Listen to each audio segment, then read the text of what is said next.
Welcome to the Homeschool High School podcast, brought to you by Seven Sisters Homeschool.com and the Ultimate Homeschool Podcast Network. I'm Vicki, and I'm so excited I get to talk to my friend Natalie Burton again. So, we had Natalie on about a year ago, and we were talking about work life balance, homeschool life balance. And I don't know whether we ever get there, but there were No. a lot of helpful ideas.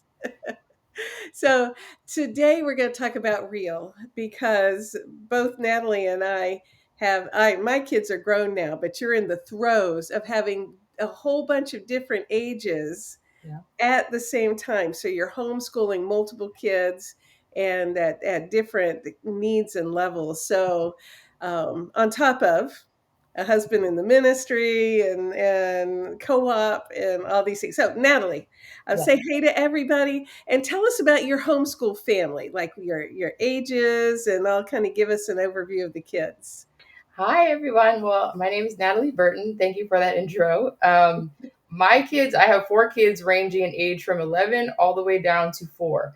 And so this upcoming year is going to be our first year with me schooling all four of them. And obviously, my youngest, he's not doing full school yet, but Yeah, if his sisters are at the table, he wants to be at the table doing things with them. And so he's still going to be participating in the mix of everything. yeah, And so actually, I've been using this summer to kind of map out exactly what we're going to do smart. because we school year round. We started that 2 years ago. Smart. And we came to that because my oldest is actually neurodivergent. And for her, the timeline of a traditional school year felt like way too much pressure. And it was causing her to constantly hit blocks where she just wanted to stop doing everything. Mm-hmm. And so when we found year-round homeschooling, it really opened up success for her in her That's education. Yeah. awesome. And Yeah. it actually works for the rest of us too, because we can put more intermittent breaks. So we're never truly getting to that place of burnout. And we're kind of always excited to do school. It just works for us. That is so cool. And the beautiful thing about homeschooling is to be able to make the rhythm fit your family, Yep. because there's not one right way to homeschool. So And true. so you pay attention to your oldest, and she has a set of needs, Yep. and you could adapt that for the whole family, and it makes a good rhythm for y'all. Yep. So you've got all these different ages, and so for the last few years you've had a toddler in the house and a Yeah. preschooler in the house while you're doing homeschooling. So year-round homeschooling helps. The Mhm. days are shorter, gives you flexibility. Yeah. It keeps burnout at bay, which Mhm. is really cool. Yeah. The day-to-day homeschool stuff. Right. How So, did how did you juggle? Because you've got vastly different needs, especially mhm. did y'all do anything together? Do they have Mhm. separate lessons? So give us some insider tips on how your family's made it work.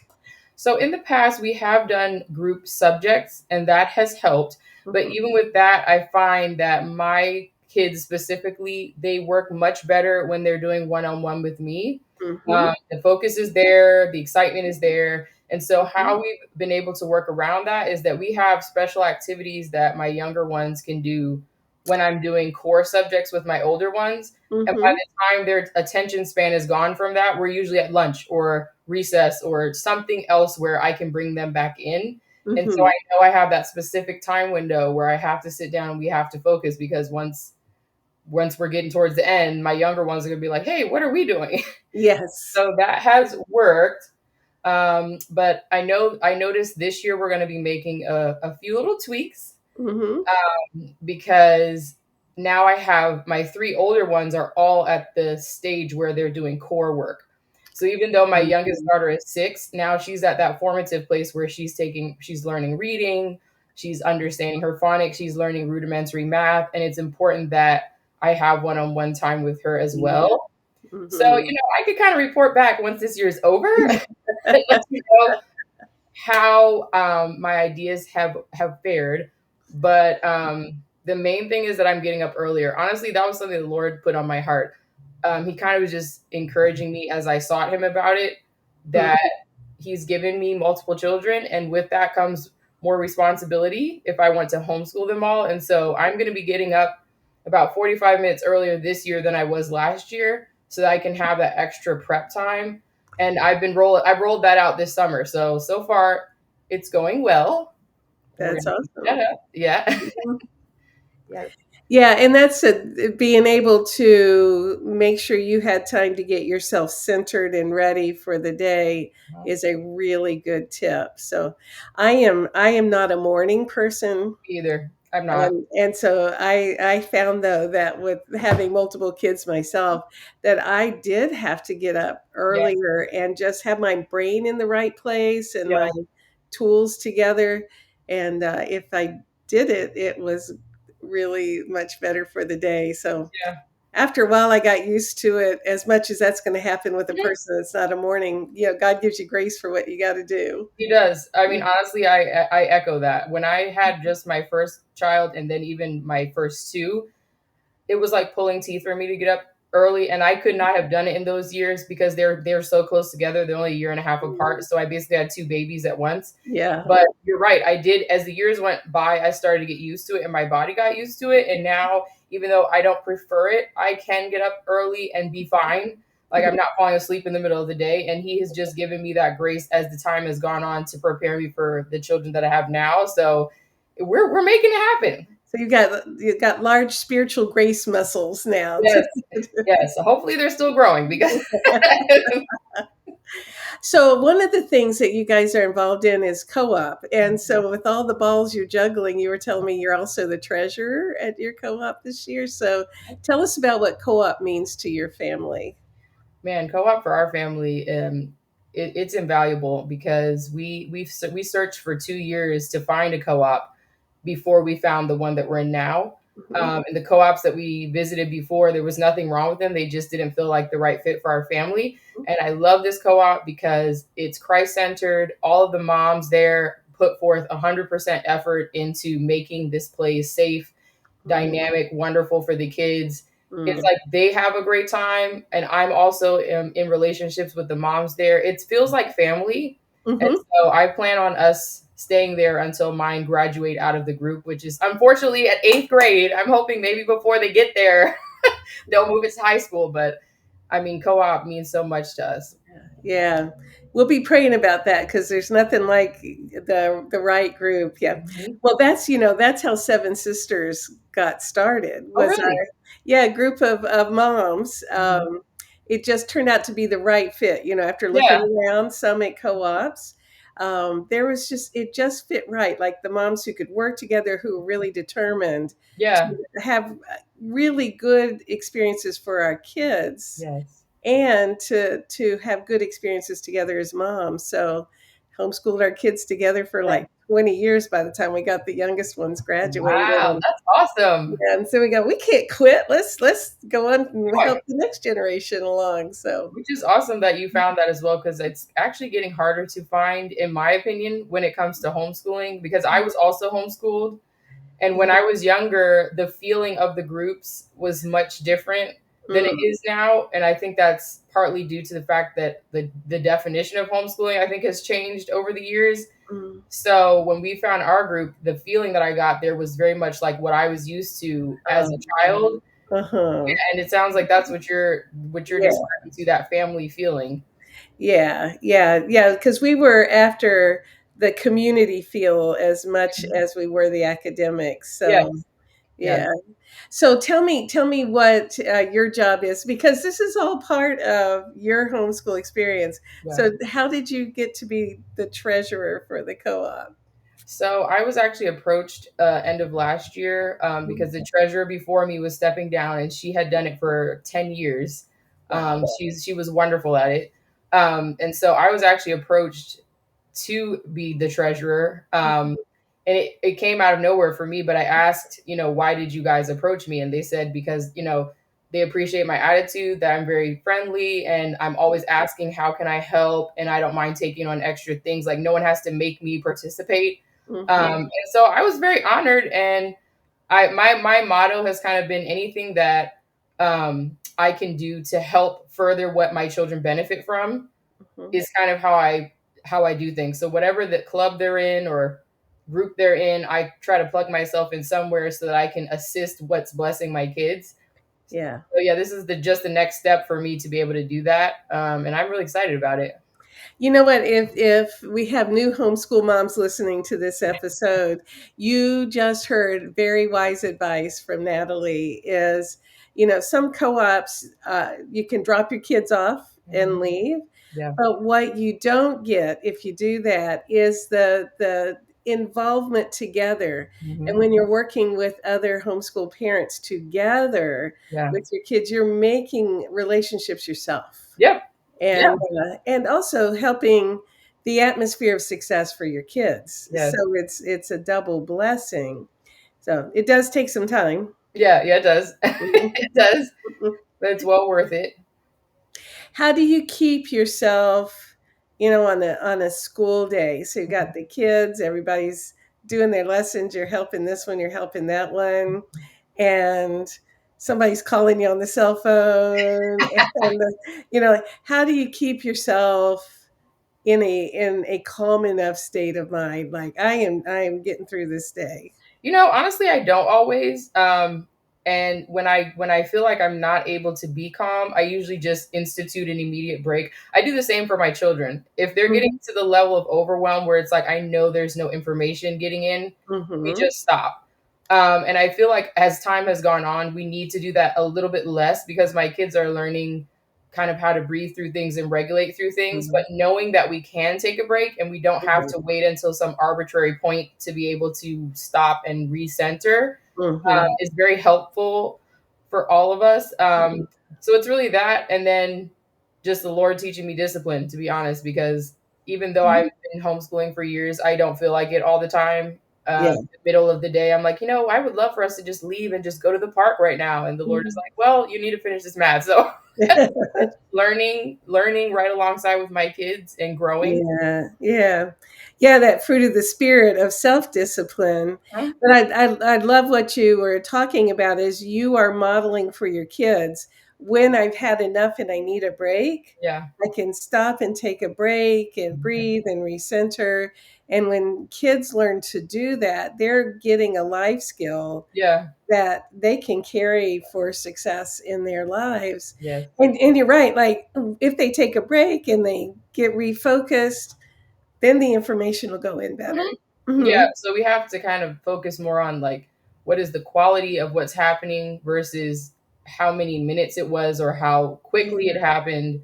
yeah, And I really think my oldest has been the biggest teacher of that for me because she cannot, if she's getting overwhelmed, it's a full stop. yeah. And so that's helped me because I'm very type A. So that has Mhm. helped me to learn to be flexible, to Yeah. keep structure, but we can be flexible within the structure. Mhm. So that's one of the things that I really appreciate about her teaching me as a parent.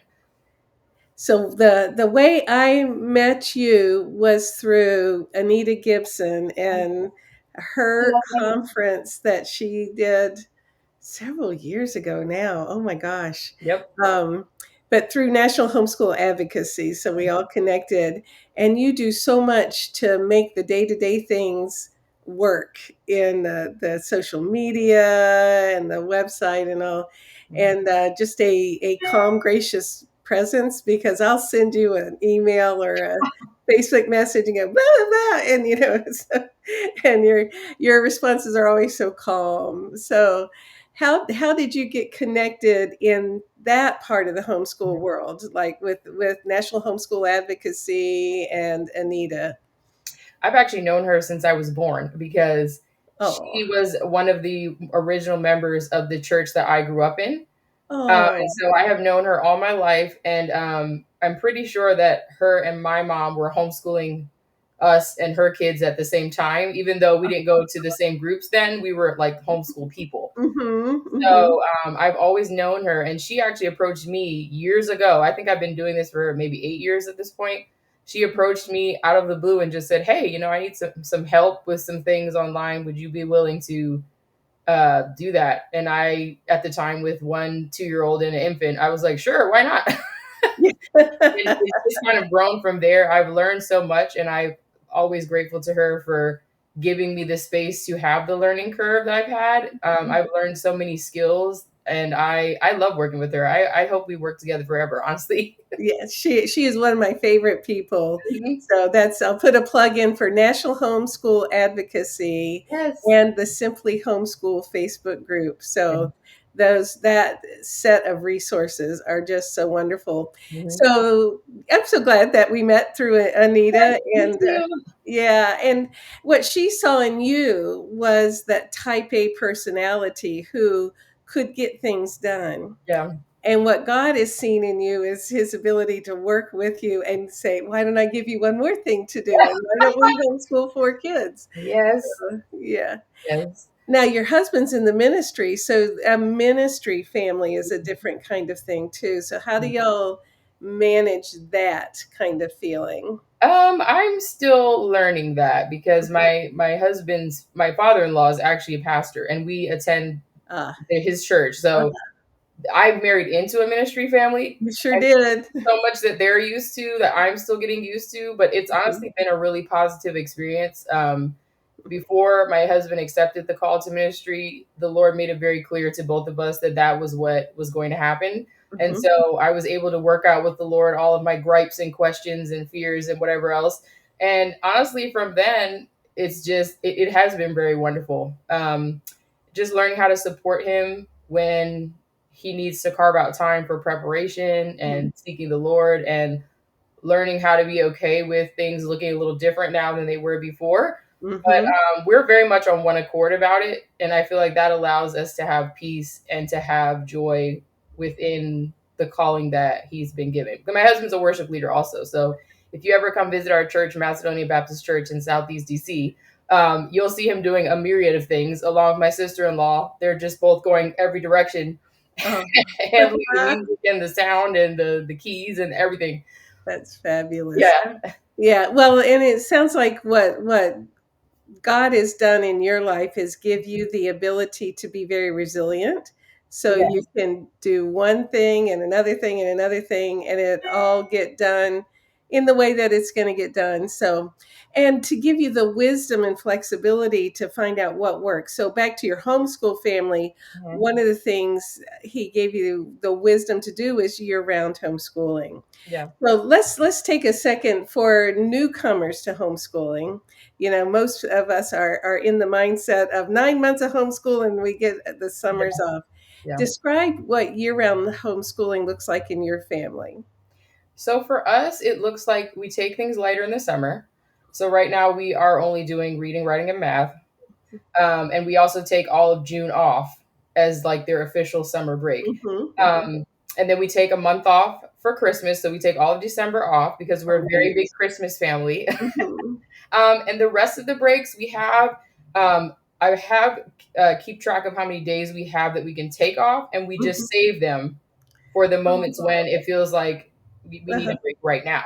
I don't like to pre-plan them because sometimes only one member of the family will really need that break, and Uh, we'll still take it on their behalf, even if the rest of us are okay. uh-huh. So we just kind of do it like that, and it works for my kids because I mean, honestly, trying to get them back into the vein of doing school after a 3 month summer was like pulling teeth. And Yeah. I don't have those issues anymore. And I also wanted them to start seeing education as a normal part of life. It's not something that we do because we have to do it. And then thank God we have this break and we could stop. I Yes. want them to see education, using our minds, being explorative, creative as a normal part of everyday life. And it Mhm. works, it just works for us. That's fabulous. And so for what you do is have the month-long breaks, like Mhm. Christmas, you get to do all the Christmas stuff. Yep. Although that's education It too, is. you know? Yes, it is. Yep. Yeah. And summers, you probably have, time to relax or do Mhm. field trips or whatever. And Yep. that's kind of education too, like Yeah, teaching your body how to rest. it is. So, but also you are wise enough to watch your kids and know when they need a day off and Yeah, to build those flexible days into. yeah. So for you as a homeschool mom, do you have a favorite subject you like to do with the kids? I think it would have to be reading, literature, all the language arts things. Uh, When I was in school, essay writing, reading, the classics. Mhm. listening to different works of poetry and Mhm. discerning what they mean. That was always my favorite. Oh, So I bring a lot of passion and excitement to that with oh, my children. Probably that and Bible, because I also love teaching the Bible. So yeah. which is still literature. I Yeah, don't. it is, yeah. Yes, so that's what math is the Yeah. one I don't like the most. Even though I'm Yes. okay with it, I think math and science. If I could pay someone to come to my house and teach them science, I would, because the experiments are not exciting to me. They love them, but I don't. Before we started co-op, we you know when we got together as co-op, one of the things that I asked for in the co-op is science. Okay. Because before we were in co-op, we I would do experiments with the kids. It never worked out. It was Oh my always a goodness. story to tell, but it Yeah. was never. And it's always messy, and there's so many parts that you have to get the pieces Yeah. for the experiment. I'm just like, oh no, no. Yeah. Just give me a But book. Let's read the book. yeah, yeah, I love reading with the kids Yeah. too, and to awaken that love of reading and Mhm. poetry too. So Yes, yeah, definitely. yeah. So okay, so if you had one piece of encouragement you could give a homeschool mom who's just starting out and she's got several different age groups all at once, what kind of encouragement could you give them? I would say just remove the lens of trying to be perfect. Mm, When you let go of that, things get a lot more easy because you feel the weight come off and you can actually inhale. yeah. Just knowing that no matter where you're starting from, no matter what your children's ages are, whether you've been doing it or not doing it, you're still going to have a growth process, a learning curve. You're Yeah. going to learn with your children. You're going to change as the years go by. So just allow it to happen. Let the process be the process and just give yourself over to it now. You'll save yourself a lot of trouble and you'll enjoy it a whole lot more. Great wisdom. Well, Natalie, thank you for taking time out of your very busy schedule Thank to you. share with us today. It's been a blessing. Thank you so much. Yeah. So this has been the Homeschool High School podcast brought to you by Seven Sisters Homeschool.com and the Ultimate Homeschool Podcast Network. Thanks to Seth Tillman for editing, and we will see you next week.